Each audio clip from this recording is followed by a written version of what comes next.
All right, welcome to part 3 of the Adobe Creative Suite. We're going to be covering InDesign in this lecture. So, in the first part, we covered Photoshop, mostly about designing work with pixels, editing photos, and whatnot. The second part again was Illustrator, where we kind of focused on different designs, logos, and things that you could scale up and down. InDesign is kind of its own separate beast, and it works within a certain format where it's focused primarily on generating print or poster output. So that's the way that I'm going to be treating this lecture and kind of selecting what we're going to be covering in this program. So again, it is part of the Adobe Creative Cloud, so we're dealing with a lot of the same things here as far as things to load, how to open new files. So I'm going to be skipping over a lot of things because a lot of this is going to be fairly identical at this point. One thing that's not fairly identical is this page right here. So we do have some of the presets here. We have print, we have web, and we have mobile. With a lot of these print ones, it's going to default us to CMYK. So we're not even going to have that option here in the menu. We do have size, and it's going to default to picas. We're going to go ahead and switch to inches for our purposes right now. And so just like in the previous programs, we have the width and height that we can set here. Unlike the other programs, we actually have pages instead of artboards. So they're kind of analogous to each other. There are some differences that we'll be going over. I'm going to go ahead and leave facing pages checked, but we'll talk about that once we get in. Start number is what it is. Again, that's not really a concern for us unless we're talking about a book. Oh, and then there's no PPI or raster settings as well. Everything here is going to kind of default to 300 DPI. There is one other thing I'd like to talk about before we move forward here, which is margins and the bleed and slug. Once we hop in here, I'll explain kind of what these are. So let me go ahead and just set these to a small value here, and then we can discuss this. Okay, so I'll set those, and then let me get something. Okay, so I've thrown together the world's coolest business card design right here. What I wanted to discuss with this was what margins, bleed, and slug are, just so you guys have an actual example. So this is a business card. You can see that we have kind of alternating lines going on here. This black line that's right here, this is going to be the actual border of the artwork. So this is the 3.5 by 2 that makes up a standard business card size. This pink line that's going on the inside here, that's the margin. What we use the margin for is generally we want to say, okay, try not to draw or create any artwork past this margin here. So this little line of text, like it's probably fine, but trying not go further than that point. And the issue that comes up is when you are creating business cards, and I'll show you what a sheet of this looks like and why it matters. There might be a slight skew in the cut, and you don't want to have anything that could get cut off within this space because it would be too close to this border. This other part right here, so we have the margin is this space between the edge and the margin line. This right here is the bleed. So again, we're talking about cutting art for things like business cards and postcards. This right here is going to be that bleed area. And the reason why this is important is because if we are going to have a whole bunch of business cards lined up somewhere, if we were to only draw this orange area to the edge right here, and then let's say that the person cutting cuts along kind of right here, right? That sometimes happens. So if you would, or let's do it right here, right? So this is where they cut, and what happens is they would leave a small gap right here of white space in that cut, and the card would look wrong, and then that gap would be super noticeable because you're going from white to a very strong color. So the bleed exists so that if there are any minor imperfections in the cutting process, we don't lose the color around the edges. Finally, the slug is this next area right here, and this is where we have the cutting marks. So these are used by a printer to actually put together a sheet for business cards to cut. So let me show you guys what that looks like. Okay, So this is how these would be staged for print when they actually go to print. So you see we have all the business cards here, but if you zoom in close, we have these little, these are again our cut marks. So kind of along this axis is where it would get cut vertically. But what this enables is that now we can go, okay, we have this minimal paper waste of these little gutters that go between the cards. And then we also have this bleed here that functionally lets us work within that. So then this is the file that actually would get sent to print and not the business card itself. This gets run and then cut in rows or however the printer handles it, probably across and then vertically or whatever.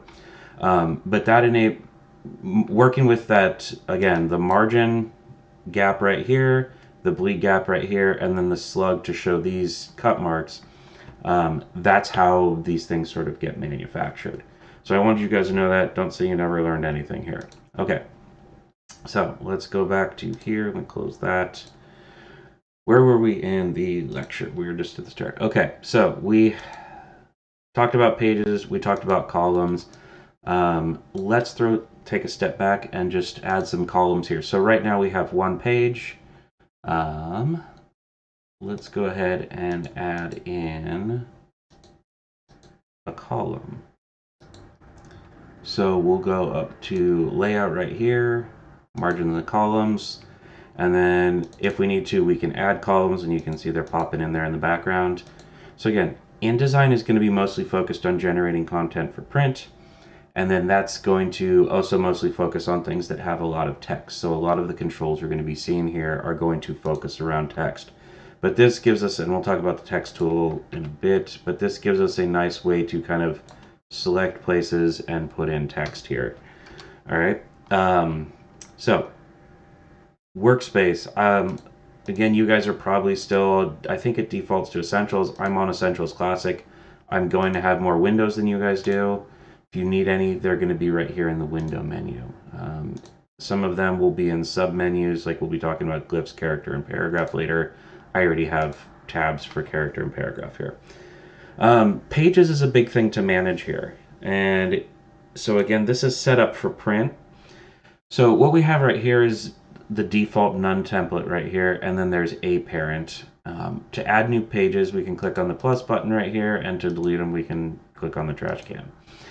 So what is the purpose of these? So let's say that you're working on a poster design and you've got two posters side by side. If you double click on this A parent right here, you can see that we're no longer, if we kind of go back here, you can see here's our pages, right? If we double click on this A parent, we're now in here editing this parent. So if I was to say create a standard formatted footer that goes across the left side of one page like that and the right side of the other page like that. Oh, and it's already applied out here. So now when I go out to these pages, I now have this footer that I've created over here applied to these pages. For you guys in our class, the way this could be better interpreted would be you could create a single background for your poster that then would apply in the background, that you could apply to a parent panel and then drag onto the page.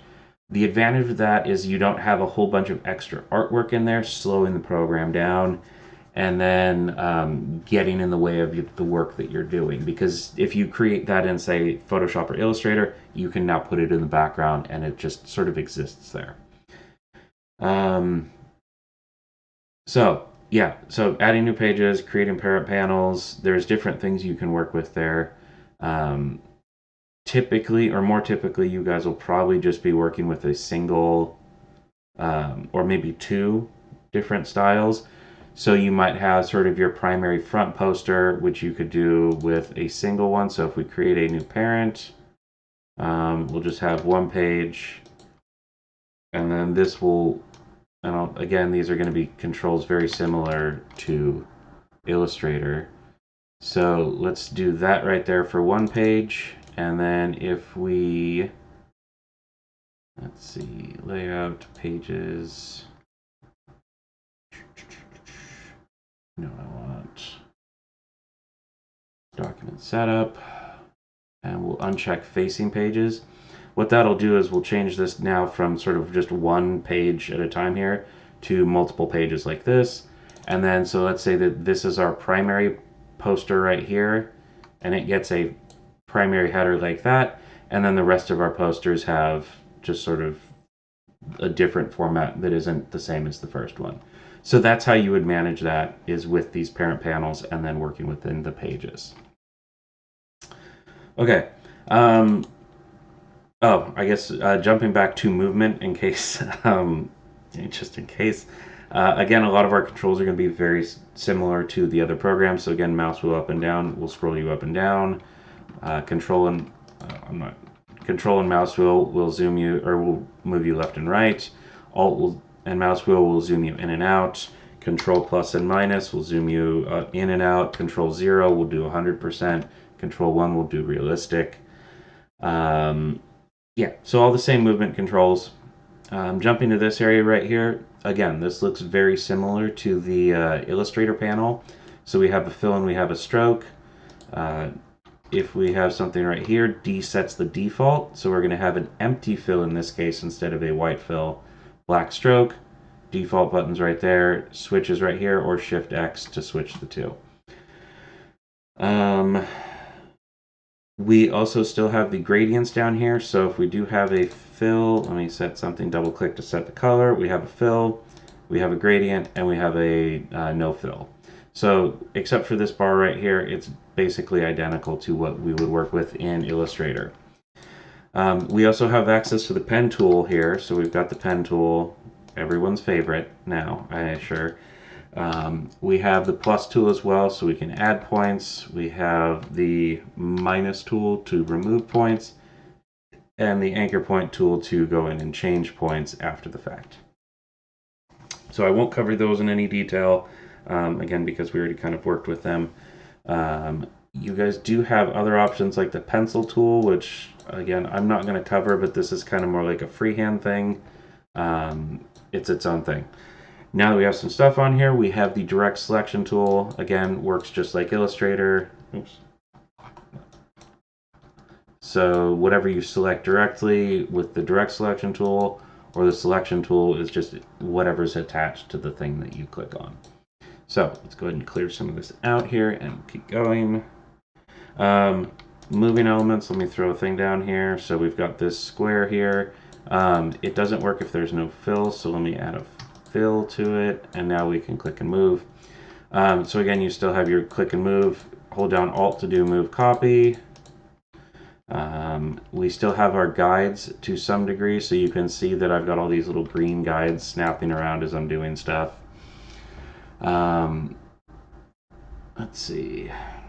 We have a rotate tool.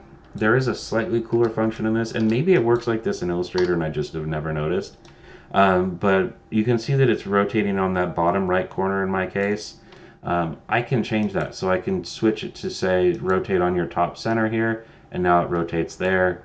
But we still have the same action of Illustrator where I can click somewhere and then rotate around that axis. So we, again, rotate tool is going to be very similar to Illustrator. Let's talk about the stroke panel. So again, this is going to be very similar to what we were working with on Illustrator. You've got your weight or your thickness. You've got your caps. If there's, there we go. If it's not a closed shape, you have your caps to deal with. You've got your miter limit, which again kind of mostly comes into play when you're talking about, very sharp angles. So something pointy, high miter limit, ends up kind of like that. Smaller miter limit takes that away and cuts it down to what you saw before. We can round it, we can do butt join, we have a line stroke in and out. So this one's a little bit more flexible as you get the align before it's a closed shape, which is not something we get in Illustrator. You've got types here, so there's these kind of pattern things you can do with InDesign's borders, like that. We have start and end caps, again, just like we had in Illustrator with the arrowheads. We can do stuff like mess with the scale. I'm not entirely sure what that does. I think that's mostly, no. Yeah, I'm not sure what the scale does. But we do have things like gap colors where you can fill in the gaps of this border with them, or tint them, do kind of different things. So there's just kind of some new options down here, but for the most part, here and up is all the same. All right, so again, barnstorming through here. Rectangle tool is going to work just like it did in Illustrator. The ellipse tool is going to work just like it did in Illustrator. We can create circles. We are losing the rounded rectangle tool, and we are losing the star tool. We do still get to keep our polygon tool. And again, just like in Illustrator, you create shapes, but we have a slightly different behavior there where, where instead of creating one, we can create multiple like that.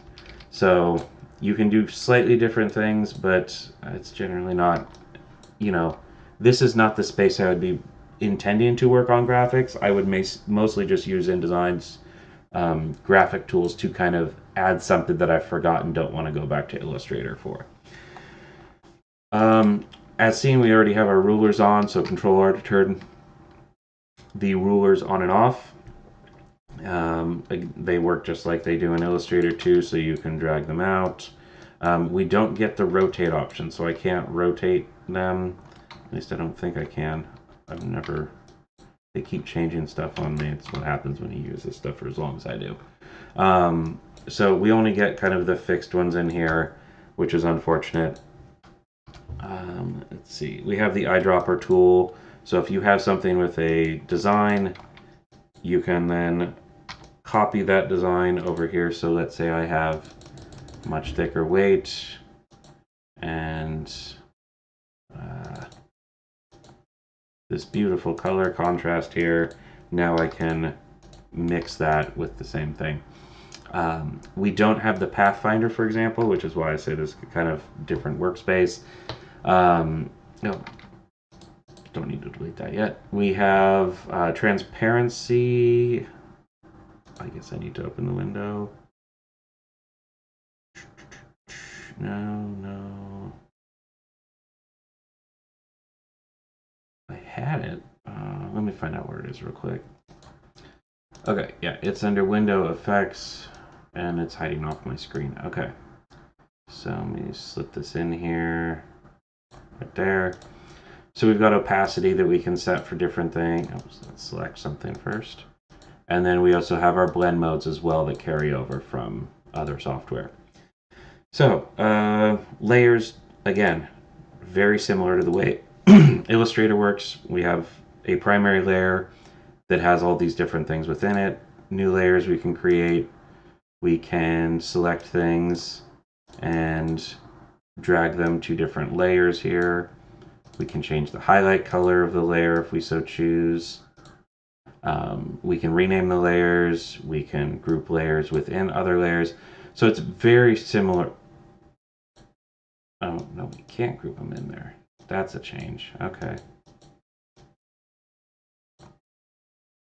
Okay, so we can't group layers within layers anymore. But we have a lot of the other same controls. So toggle visibility here with the eyeballs, lock with the lock tool.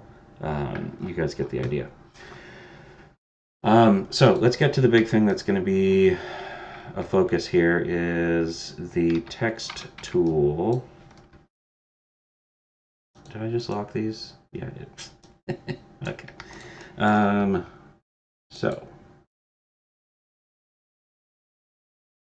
let me fix this and get my columns back. So let's say this is a much larger poster, and let me grab an image here. Okay, so first thing that I want to mention to you guys, I guess we should go over this, is bringing images in. So I just copy pasted this in. You guys can import them. We'll talk about placing images in a minute here. What's important when you bring images in is that, and a couple of people had this problem in last class, was you would grab an image and you would scale it down without holding down Shift.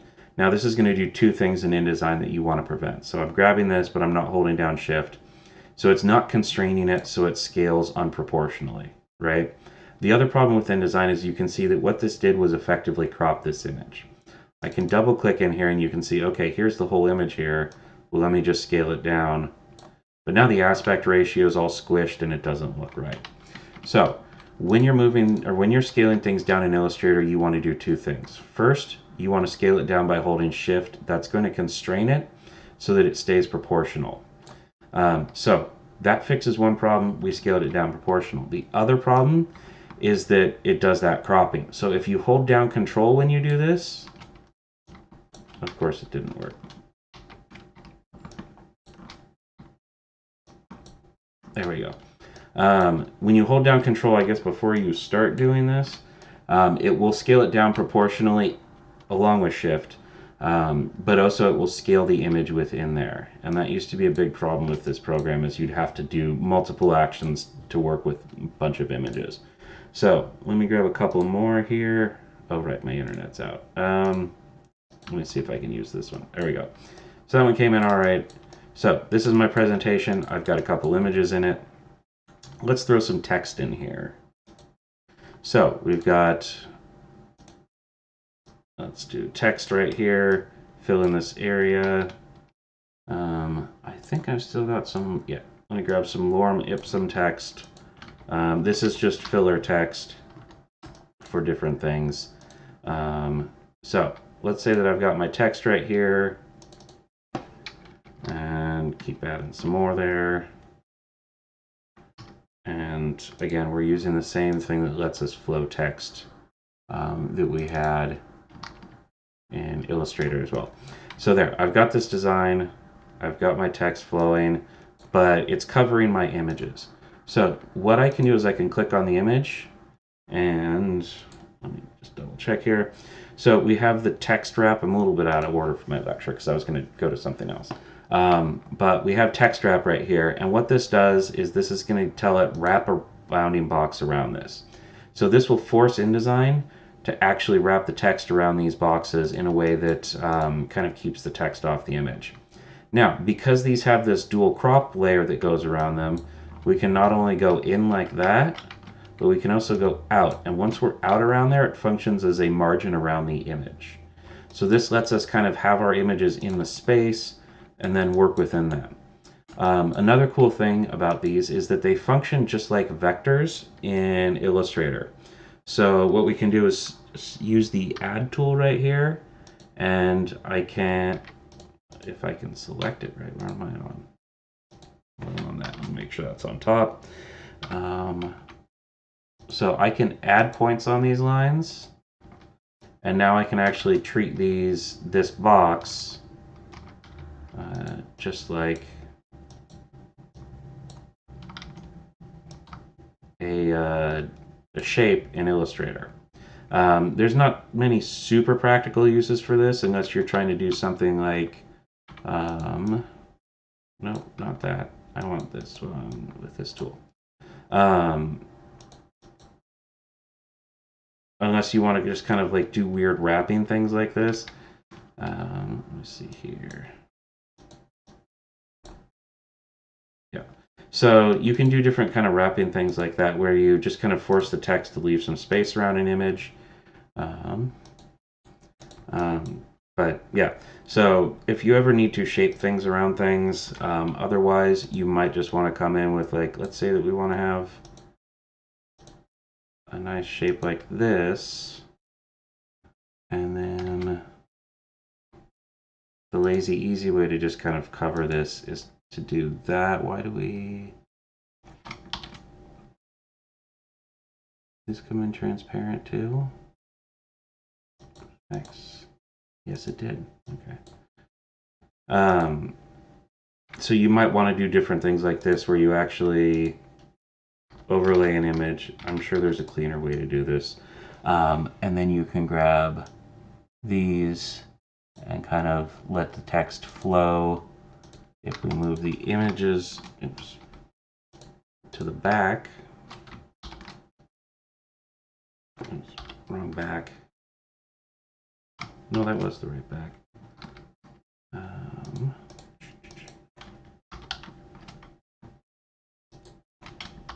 There we go. You can do things where this sort of follows the shape of the image that's here, right?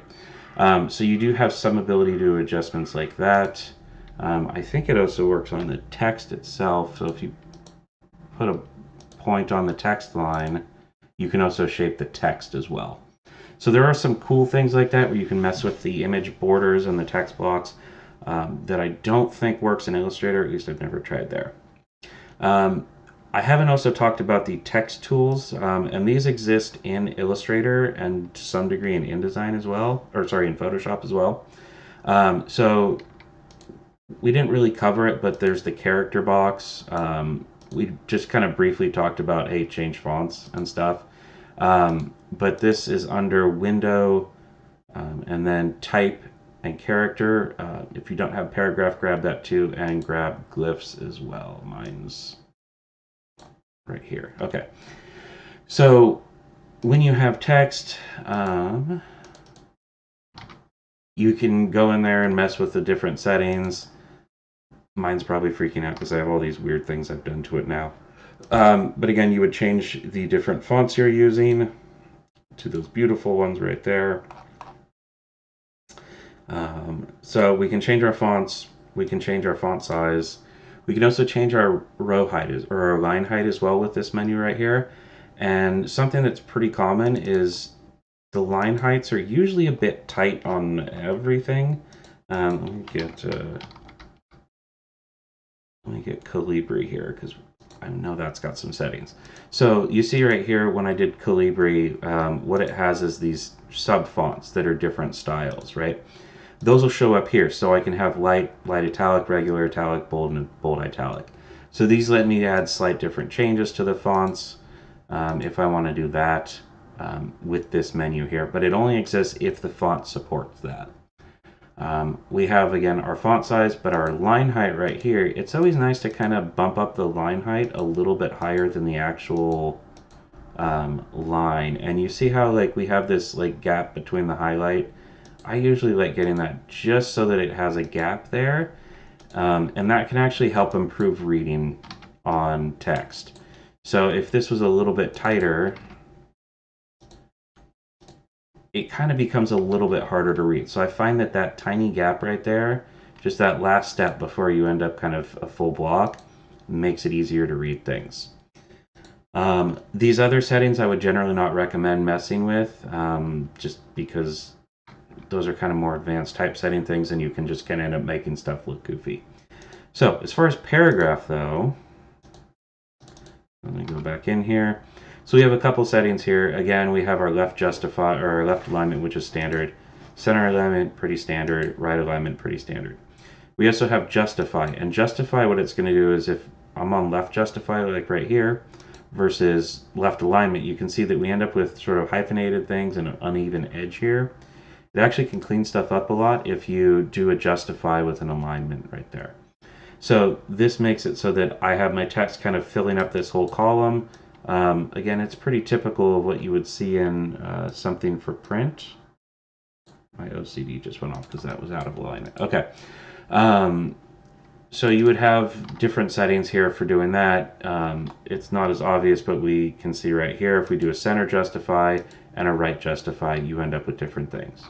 Let me add a couple line breaks here as well, and we can see another thing that's going on that we have an option for. And again, these paragraph settings mostly exist in Illustrator as well, and I think to a lesser degree in Photoshop.